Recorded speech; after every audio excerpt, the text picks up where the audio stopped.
بسم اللہ الرحمن الرحیم۔ السلام علیکم۔ ناول مہر النساء ایپیسوڈ 6۔ ہماری شادی کے 8 برسوں میں مومو نے کبھی نوکرانی نہیں رکھی تھی۔ وہ ہر کام خود کرتی تھی، ڈسٹنگ سے گارڈننگ تک، کپڑوں کی دھلائی سے کوکنگ تک۔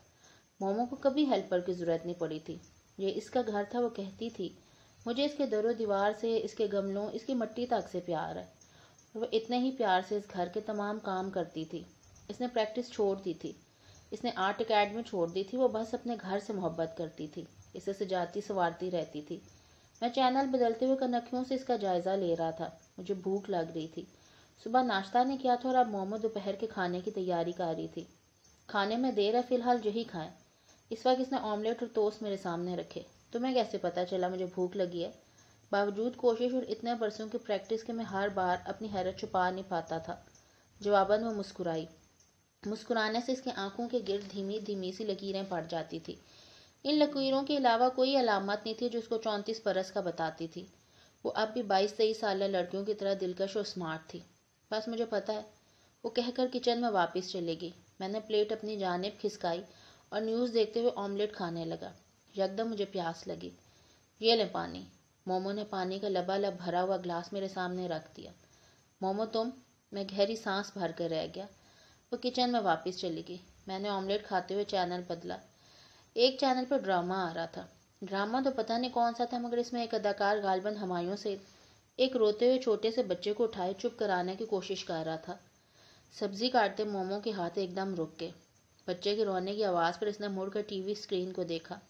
اس کے چہرے کا رنگ ایک دم سفید سا پڑ گیا۔ وہ چھری پلیٹ میں چھوڑ کر کچن سے نکل کر لیونگ روم میں ٹی وی کے قریب آئی۔ اس کی نگاہیں اسکرین پر جمی تھی، اس کے لب ہولے سے کپکپا رہے تھے۔ میں نے اس کے چہرے کو نگاہوں کی حصار میں لیتے ہوئے چینل بدل ڈالا۔ اس کی محویت ٹوٹی تھی۔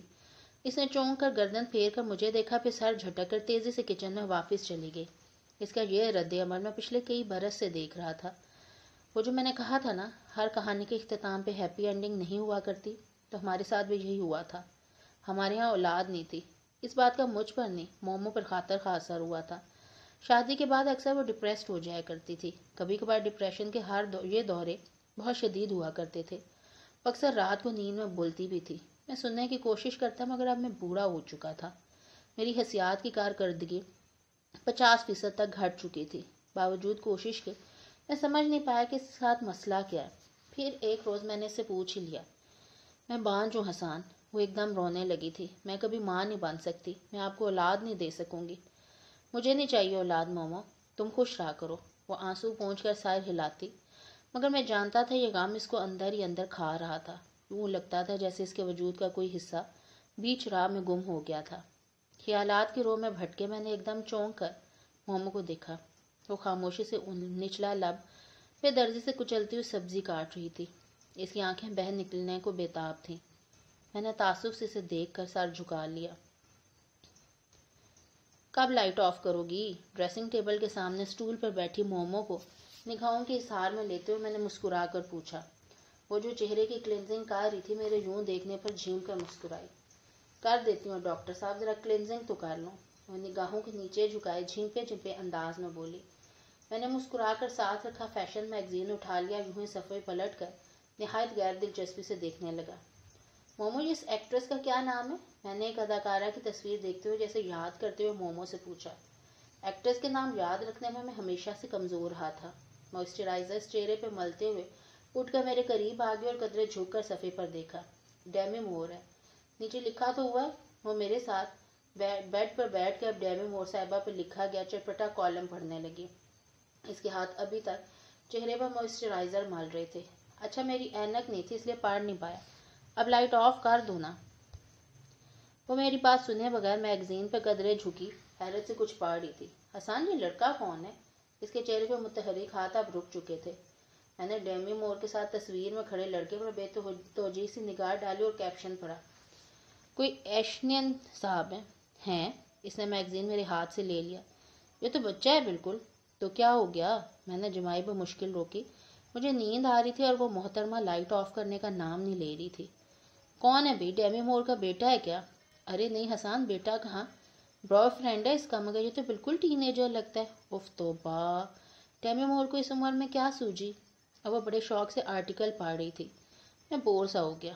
اس عمر میں کیا مطلب، وہ تو اب بھی جوان لگتی ہے۔ جوان کہاں ہے، مجھ سے بھی بڑی ہوگی، اور یہ ایشین تو اس سے آدھی عمر کا ہے۔ کارلو پہلے ڈیمی مور نے اتنے ایجڈ بروس سے شادی کی تھی، تب یہ جوان تھی اور بروس بڑی عمر کا، پھر اس سے طلاق لے لی اور اب بیٹیاں جوان ہو رہی ہیں تو آدھی عمر کا بوائے فرینڈ لاہور والا۔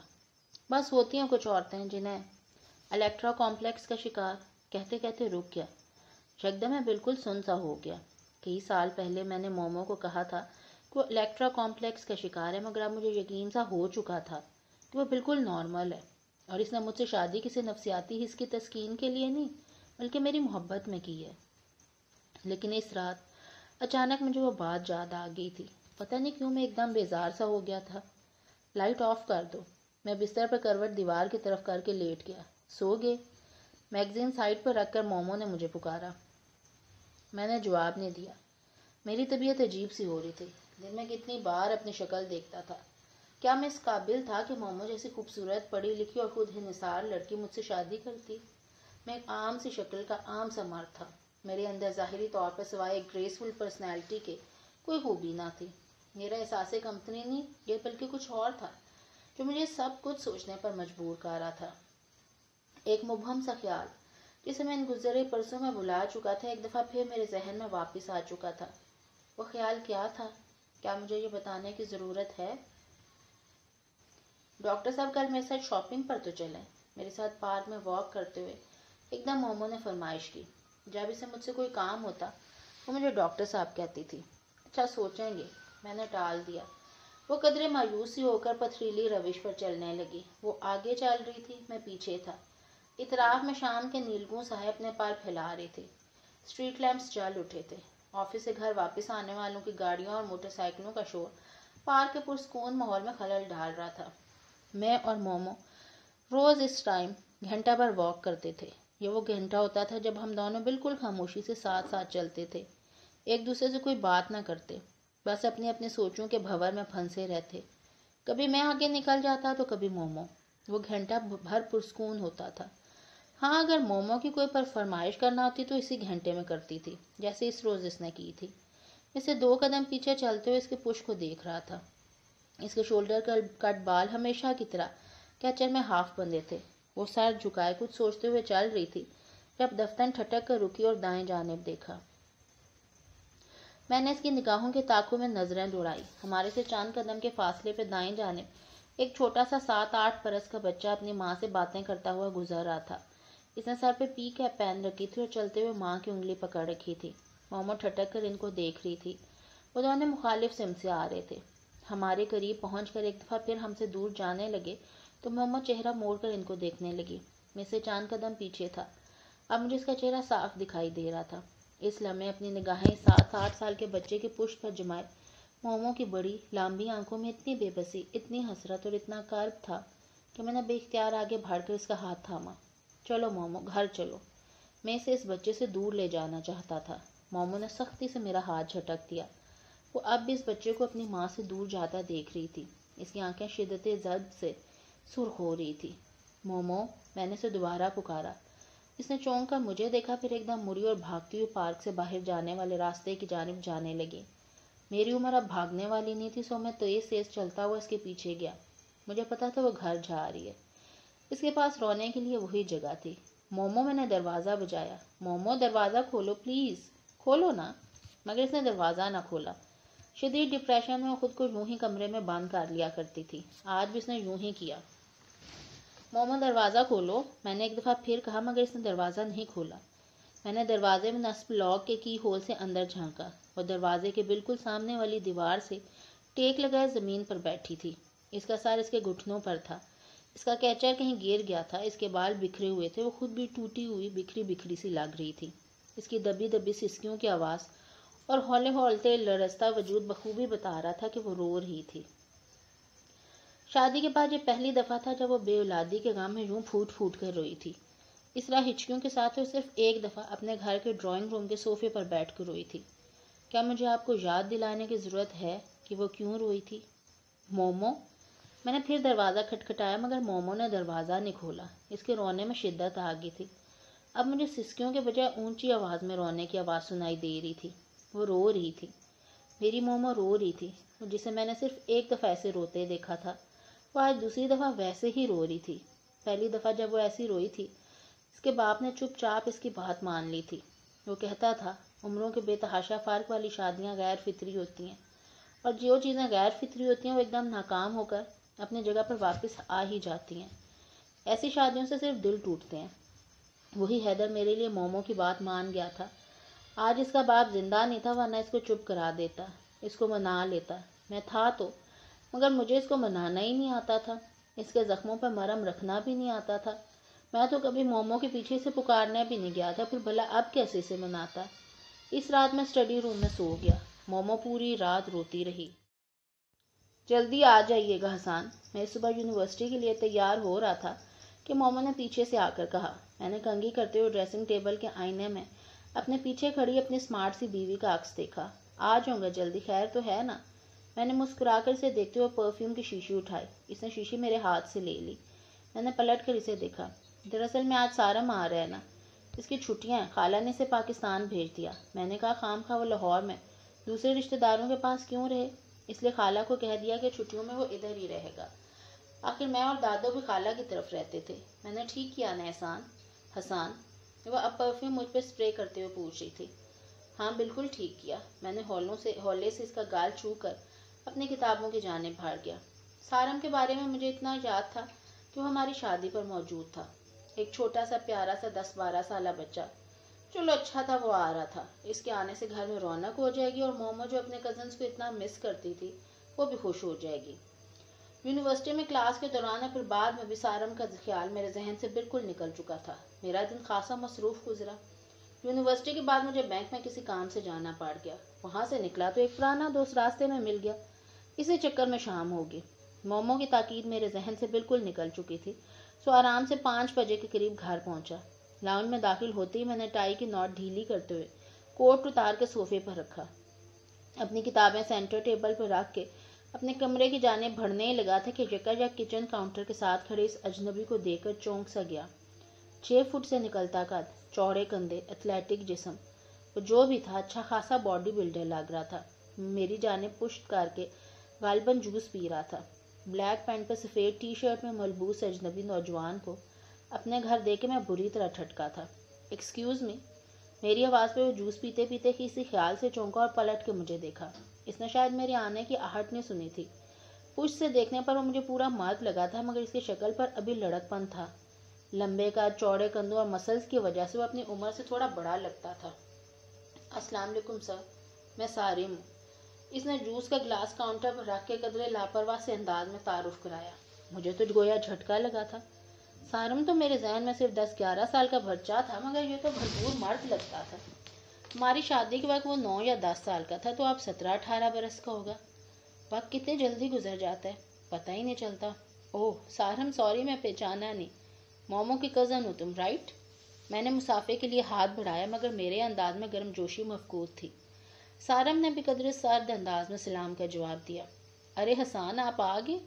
اسی لمحے مومو بیڈ روم کا دروازہ کھول کر باہر آئی۔ اس لمحے مجھے یاد آیا اس نے مجھے جلدی آنے کو کہا تھا۔ حسان، یہ سارم ہے، بڑا ہو گیا ہے نا؟ وہ خوشی خوشی تعارف کرا رہی تھی۔ اور سارم، یہ میرے ہسبینڈ حسان ہے۔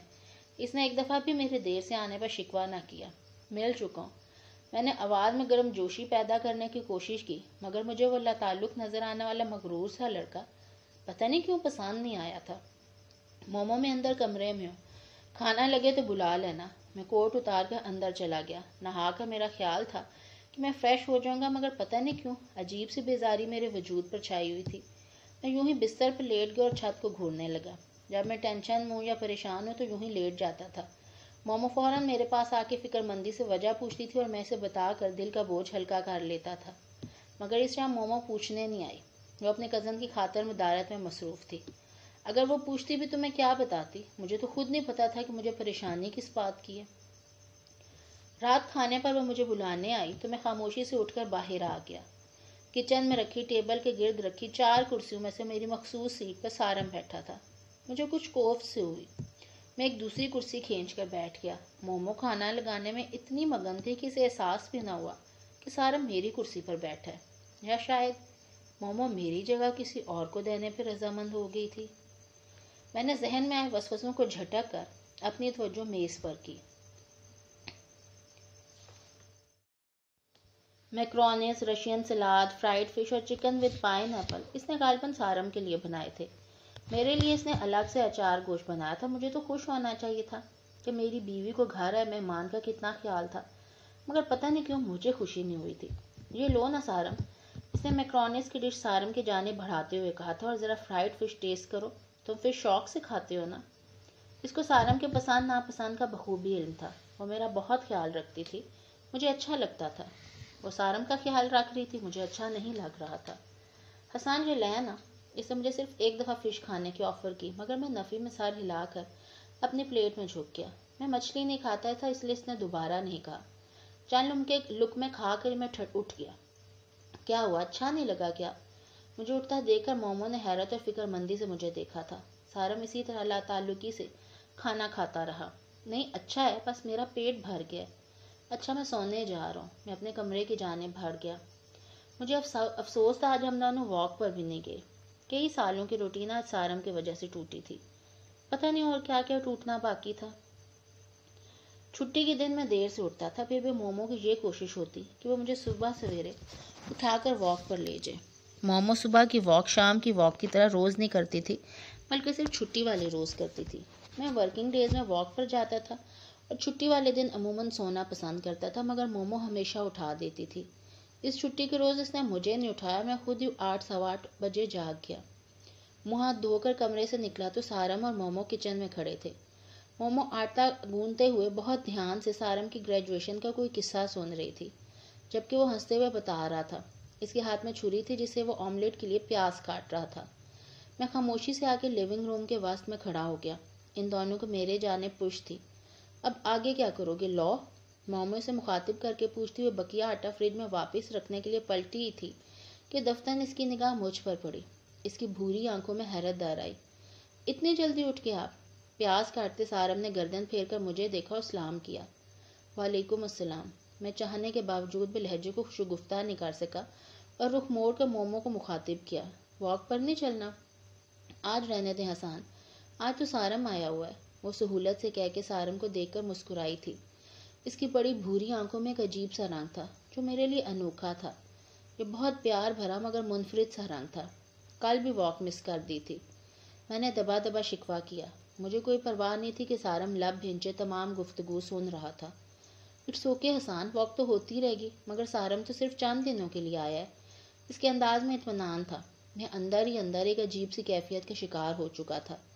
میں لیونگ روم میں صوفے پر بیٹھ کر اخبار دیکھنے لگا۔ کوئی نئی خبر نہ تھی۔ LFO، صدارتی انتخابات، صدر کی وردی اتارنے کا دباؤ، عراق جنگ۔ کچن سے مومو اور سارم کی باتوں کی آوازیں آ رہی تھی۔ میں نے اخبار قدرے بیزاری سے میز پر پھینک دیا اور تیزی سے داخلی دروازہ کھول کر باہر نکل گیا۔ مومو مجھے بھلا کیوں روکتی؟ اس کے خیال میں واک پر جا رہا تھا۔ میں تو چیلسی کے ساتھ ہوں، اور آپ؟ سارم کی آواز پر میں نے گردن اٹھا کر دیکھا۔ وہ لیونگ روم میں بچھے کارپیٹ پر رکھے کشن پر بیٹھا مومو سے مخاطب تھا۔ میں نے ٹی وی اسکرین کو دیکھا۔ چیلسی اور مانچسٹر یونائیٹڈ کا میچ آ رہا تھا۔ میں نے فوراً اخبار سائڈ پر رکھ دیا۔ مانچسٹر یونائیٹڈ کا میچ ہے؟ قدرے خوشی سے میں نے ریموٹ اٹھا کر آواز اونچی کی۔ مانچسٹر یونائیٹڈ میری فیوریٹ ٹیم تھی۔ مومو ہاتھ میں چلگوزوں کی پلیٹ لی آئی تھی۔ یہ اس کی پرانی عادت تھی۔ وہ چلگوزوں کی ڈش خود لے کر ایک ایک چلگوزہ نکال کر مجھے پکڑایا کرتی تھی، خود وہ کبھی نہیں کھاتی تھی۔ وہ صوفے پر میرے ساتھ بیٹھ ہی رہی تھی کہ سارم نے پوچھ لیا، آپ کس کے ساتھ ہیں مہر؟ وہ مومو کو مہر کہتا تھا اور یہی بات تھی جو مجھے بری لگتی تھی۔ ٹھیک ہے، دونوں آپس میں کزنز تھے اور بے حد بے تکلفی تھی آپس میں، مگر اس کو خود سے بڑی عمر میں بڑی مومو کو آپی یا باجی کہنا چاہیے تھا، لیکن وہ لڑکا۔ کس کا میچ ہے؟ مومو نے ٹی وی اسکرین کو غور سے دیکھا۔ جب بھی کسی فٹ بال کلب کا میچ ہوتا، میں اور مومو ہمیشہ مانچسٹر یونائیٹڈ کے ساتھ ہوتے تھے۔ مجھے پتا تھا اب بھی وہ میرے ساتھ ہی ہوگی۔ چیلسی اور MU کا؟ میں چیلسی کے ساتھ ہوں، اور آپ؟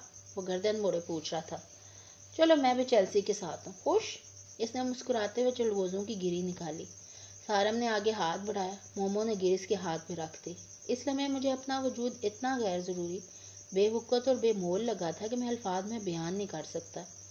کتنی آسانی سے مومو نے کہہ دیا تھا کہ وہ چیلسی کے ساتھ ہے، وہ کتنی جلدی میرا ساتھ چھوڑ کے سارم کے ساتھ مل گئی۔ مجھے حیرت ہوئی تھی اور اس سے زیادہ دکھ ہوا تھا۔ میرا خیال ہے مجھے نیند آ رہی ہے۔ اخبار میز پر رکھ کے میں کٹیلے لہجے میں کہتا ہوا اندر کمرے میں آ گیا۔ میرے اندر بہت کچھ ٹوٹ پھوٹ رہا تھا۔ میں نے بستر پہ لیٹ کر کمبل اوڑھ لیا اور بازو سے آنکھیں ڈھانپ لی، مگر نیند میری آنکھوں سے کوسوں دور تھی۔ دروازہ کھلنے کی آہٹ پر مجھے اندازہ ہوا مومو کمرے میں داخل ہوئی ہے۔ حسان کیا ہوا ہے؟ وہ میرے قریب بیڈ پر بیٹھ گئی۔ اس کے لہجے میں فکر مندی تھی۔ میں نے آنکھوں سے بازو نہیں ہٹایا، مگر اس کی آواز سن کے میری اندر لگی آگ پر ٹھنڈی پھوار پڑنے لگی تھی۔ میری مومو نہیں بدلی تھی، وہ ویسی ہی تھی۔ حسان، اس نے زبردستی میری آنکھوں سے بازو ہٹا دیا۔ میں نے خاموشی سے اسے دیکھا۔ کیا ہوا ہے؟ آپ اٹھ کر کیوں آ گئے؟ اس نے آہستہ سے میرے ماتھے پہ ہاتھ رکھ کر میری طبیعت چیک کرنے کی صحیح کی۔ مجھے نیند آئی ہے۔ آپ کو شاید برا لگا کہ میں نے سارم کی سائڈ کیوں لی ہے نا؟ وہ میرے دل کی بات جان گئی تھی۔ میں نے جواب نہیں دیا۔ وہ بہت سینسٹیو ہے حسان، اگر میں اسے چند تنہا چھوڑ دیتی تو وہ ہرٹ ہوتا۔ وہ دھیرے سے میرے ماتھے پر آئے بال ہٹا کر بولی۔ کیا وہ واقعی نہیں بدلی تھی؟ اسے سارم کے ہرٹ ہونے کی پرواہ تھی مگر میرے ہرٹ ہونے کی نہیں۔ دل نے کہا تھا یہ بھی تو دیکھو کہ وہ تمہاری پرواہ کرتے ہوئے پریشان ہو کر اندر آئی ہے۔ میرے اندر جیسے کسی نے مجھے سمجھایا۔ میں قدرے مطمئن سا ہو گیا۔ اٹس اوکے مومو، میں ٹھیک ہوں، مجھے واقعی نیند آ رہی ہے۔ میں نے نرمی سے کہا تو وہ کھڑی ہوگی۔ اچھا چلیں پھر آپ سو جائیں۔ اور تم؟ میرے لبوں سے بے اختیار نکلا۔ سارم کہہ رہا تھا کہ اسے پرانی کینیڈا والی البم دکھاؤں تو اب میچ ختم ہونے کے بعد وہی دکھاؤں گی۔ کچھ دیر لگ جائے گی مجھے، پھر باتیں بھی تو بہت کرنی ہیں، وہ کہہ رہی تھی، اور میرے اندر دل و دماغ کی جنگ ایک دفعہ پھر چھڑ چکی تھی۔ پتہ نہیں وہ کون سی باتیں تھیں جو ان 3 دنوں میں ان لوگوں نے نہیں کی تھی۔ آپ میرا انتظار مت کیجیے گا، سو جائیے گا۔ اس نے کمبل ٹھیک سے میرے اوپر ڈالا، لائٹ آف کی آپ اور آہستگی سے دروازہ بند کر کے باہر چلے گئے۔ الٹرا کمپلیکس کا شکار عورت جب عمر کی تیسری دہائی میں پہنچتی ہے تو اس کی ترجیحات بدل جاتی ہیں۔ اس کو اپنی سے آدھی عمر کے لڑکوں میں نے سر جھٹکا۔ کافی عرصے پہلے کتابوں میں پڑھی باتیں یاد آ رہی تھی، مگر مومو تو الٹرا کمپلیکس نہیں ہے، وہ ایک نارمل لڑکی ہے۔ اس نے مجھ سے محبت کی شادی کی ہے، کسی نفسیاتی گرہ کے باعث یہ بندھن نہیں باندھا۔ محبت کی شادی، کوئی جیسے میرے اندر ہنسا تھا۔ کبھی خود کو آئینے میں دیکھو، کیا تم اس کے ساتھ سوٹ کرتے ہو؟ وہ رات بھی بے چینی سے کروٹیں بدلتے گزرے۔ حالانکہ اس روز یونیورسٹی میں زیادہ کام نہیں تھا، پھر بھی میں نہ جانے کیوں بے حد تھک گیا تھا۔ شاید اس لیے کہ دل و دماغ عجیب بوجھل پن کا شکار تھے۔ فضول وسوسوں سے جتنا جان چھڑانے کی کوشش کرتا وہ اتنا ہی مجھے گھیر لیتے تھے۔ گھر آیا تو مومو ہمارے بیڈ روم میں ڈریسنگ ٹیبل کے سامنے کھڑی کانوں میں بندے پہن رہی تھی۔ اس نے بال کھول رکھے تھے اور غالباً انہیں بلو ڈرائی کر کے سیٹ بھی کیا تھا اور ہلکا ہلکا سا میک اپ بھی کر رکھا تھا۔ کافی پنک شیفون جارجٹ کی ڈریس میں وہ سجی سنوری سے بہت دلکش لگ رہی تھی۔ بہت اچھی لگ رہی ہو مومو۔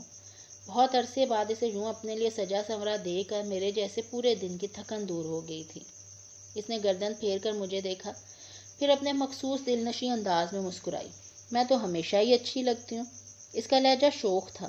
میں ایک دم چونکا۔ وہ ایسی شوخ تو کبھی بھی نہیں رہی تھی۔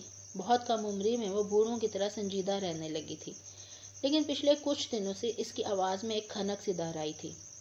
وہ مجھے پچھلے 8 برسوں کے مقابلے میں زیادہ خوش، زیادہ جوان لگنے لگی تھی۔ بہت خوش لگ رہی ہو۔ بظاہر میں مسکرا رہا تھا مگر اندر سے میں ناخوش تھا۔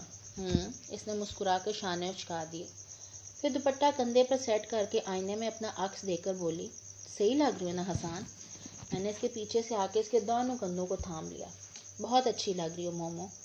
آئینے میں مجھے اس کا خوبصورت چہرہ دکھائی دے رہا تھا۔ آپ چلیں گے؟ بالوں میں انگلیاں پھیر کر انہیں ایک دفعہ پھر سیٹ کرتے ہوئے مصروف سے انداز میں پوچھ رہی تھی۔ اوہ، میں بتانا بھول گئی، میں اور سارم دامنے کو جا رہے ہیں۔ اس کو میں دراصل پاکستان گھمانا چاہ رہی تھی، آپ چلیں گے ساتھ؟ اس کے شانوں پر میری گرفت ڈھیلی پڑ گئی۔ تو تم اس کے لیے تیار ہو رہی تھی؟ جی، آپ آئیں گے؟ اس نے گردن میں موجود نیکلس کو ٹھیک کیا۔ میں نے اپنے ہاتھ ایک دم اس کے شانوں سے ہٹا دیے۔ نہیں، تم جاؤ۔ میں اپنے کپڑے نکالنے الماری کی جانب بڑھ گیا۔ میرے اندر ہی اندر کوئی مجھے برچھیوں سے زخمی کر رہا تھا۔ چلیں آپ کی مرضی۔ اس نے پرس اٹھا کر کندھے پر ڈال دیا۔ کھانا کھا لیجیے گا، ہم تو شاید رات دیر سے ہیں۔ وہ مجھے جاتے ہوئے ہدایات کر رہی تھی۔ میں خاموشی سے الماری میں کپڑے ادھر ادھر کرتا رہا۔ مہر چلے نا، باہر سے سارم کی آواز آئی تھی۔ ارے آ رہی ہوں نا، اچھا حسان، خدا حافظ، میں وہ جلت میں کہتی وہاں سے چلی گئی۔ میں الماری کا پٹ کھلا چھوڑ کر کھڑکی کی جانب آیا اور پردہ سرکایا۔ وہ دونوں ہنستے بولتے باتیں کرتے کھڑکی کی جانب بھاڑے تھے۔ وہ ایک دوسرے کے ساتھ بہت خوش تھے، اتنے خوش کہ انہیں میری کمی محسوس نہیں ہوئی تھی۔ میں خاموشی سے، بہت خاموشی سے ان کو دیکھتا رہا۔ صبح سو کر اٹھا تو لیونگ روم سے ہنسنے اور باتیں کرنے کی آوازیں آ رہی تھی۔ میں ان دونوں آوازوں کو پہچانتا تھا۔ اگر اس کا کزن چند دن کے لیے آ ہی گیا ہے تو مجھے یوں جیلسی کا مظاہرہ نہیں کرنا چاہیے۔ وہ بیچارہ آخر میرا کیا لیتا ہے؟ میں نے اپنے دل کو سارم کی طرف سے نرم کرنے کی کوشش کی۔ مجھے ان کے ساتھ جا کر مہمانداری نبھانی چاہیے۔ یہی سوچ کر میں اٹھا اور فریش ہو کر باہر آ گیا۔ رات وہ دونوں دامنے کو شکر پڑیاں سے خاصی دیر سے لوٹی تھے۔ مومو آئی تو میں سوتا بن گیا۔ اس نے بھی مجھے نہیں جگایا، حالانکہ اسے علم ہونا چاہیے تھا کہ میں رات 2-3 بجے سے قبل نہیں سوتا تھا۔ سب سے پہلے بڑھاپا نیند تو چراتا ہے۔ میں فضول خیالات کو ذہن سے جھٹک کر لیونگ روم میں آیا تو مومو اپنا کینوس اور ایزل سیٹ کر کے کھڑی تھی۔ اس کے ایک ہاتھ میں برش تھا جبکہ دوسرے میں پینٹ کی پلیٹ۔ سارم اس کے سامنے صوفے پر بیٹھا تھا۔ کیا ہو رہا ہے؟ میں نے لہجے کو خوشگوار بناتے ہوئے پوچھ لیا۔ مومو جو بہت غور سے کینوس کو دیکھ رہی تھی، میری بات پہ چونک کر مجھے دیکھنے لگی۔ سارم کا پورٹریٹ بنا رہی ہوں۔ بات مکمل کر کے وہ برش سے کینوس پہ سٹروک لگانے لگی۔ میں جہاں تھا وہیں کھڑا رہ گیا۔ میری دل و دماغ میں آندیاں سی چلنے لگی تھی۔ مومو نے کبھی میرا پورٹریٹ نہیں بنایا تھا۔ کتنے منتیں کی تھی میں نے اس کی، مگر وہ نہیں مانی تھی، اور اب وہ سارم کا پورٹریٹ بنا رہی تھی۔ کیا اس کے لیے سارم مجھ سے زیادہ اہم تھا؟ میں کچن کی جانب بڑھ گیا۔ میں آئینہ نہیں دیکھ رہا تھا، مگر مجھے معلوم تھا کہ میرا چہرہ پل بھر میں تاریک پڑ گیا تھا۔ میری اندرونی توڑ پھوڑ ایک بار پھر سے شروع ہو چکی تھی۔ مومو ناشتہ! میں نے اسے پکارا تو آواز میں خود بخود سختی اور بیزاری سمیٹ آئی تھی۔ میز پر لگا دیا حسان۔ ہلو نہیں سارم، اس کی توجہ اپنے کینوس پہ تھی۔ باقی میز پہ ہر شے سیٹ تھی۔ میں ناشتہ کر کے اٹھا تو کمرے میں استری شدہ کپڑے اور پالش شوز پہلے سے رکھے تھے۔ میرا ہر کام وہ اب بھی اتنی تندہی سے کرتی تھی جیسے سارم کے آنے سے پہلے کرتی تھی، مگر اب اس کی توجہ بڑھ چکی تھی اور مجھے اس کا سارم کو اہمیت دینا ایک آنکھ نہیں بھا رہا تھا۔ مجھے مومو مکمل چاہیے تھی، مگر وہ بہت مصروف تھی۔ اسے کوئی بات کہے بنا ہی چلا گیا۔ تمہیں یاد ہے سارم، جب میں کینیڈا ہوتی تو اکثر سبین خالہ کی پوچھے بغیر تمہیں باہر لے جاتی اور مومو اور سارم پرانی یادیں تازہ کر رہے تھے۔ میں لیونگ روم میں رکھے بڑے صوفے پر بیٹھا بظاہر ٹی وی دیکھ رہا تھا، مگر متوجہ انہی کی طرف تھا۔ مومو میرے ساتھ والے صوفے پر بیٹھی تھی اور سارم ہمیشہ کی طرح اس کے قدموں کے قریب رکھے کشن پر بیٹھا بہت توجہ سے اس کی باتیں سن رہا تھا۔ اس کی نظریں مومو کے چہرے پر تھی اور مسلسل مسکرائے جا رہا تھا۔ اس کی نگاہوں سے مجھے الجھن ہو رہی تھی۔